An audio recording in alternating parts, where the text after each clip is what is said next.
Saudara, seorang tukang sayur di Lumajang, Jawa Timur terseret banjir lahar Gunung Semeru. Korban terseret hingga terjatuh bersama motornya dari atas jembatan setinggi 3 meter. Kecelakaan lagi di jembatan Limpas, Dusun Sumberlasep. Holil, seorang tukang sayur terjatuh dari atas jembatan Limpas setinggi 3 meter di Desa Jogosari, Lumajang, Jawa Timur. Derasnya arus banjir lahar Gunung Semeru membuat Holil kehilangan kendali hingga akhirnya terjatuh.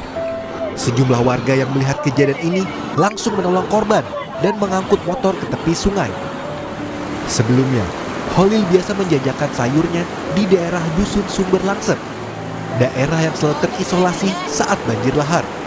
Kondisi ini membuat Holil rela mengantarkan dagangan sayurannya ke warga yang tidak berani menyeberang banjir lahar.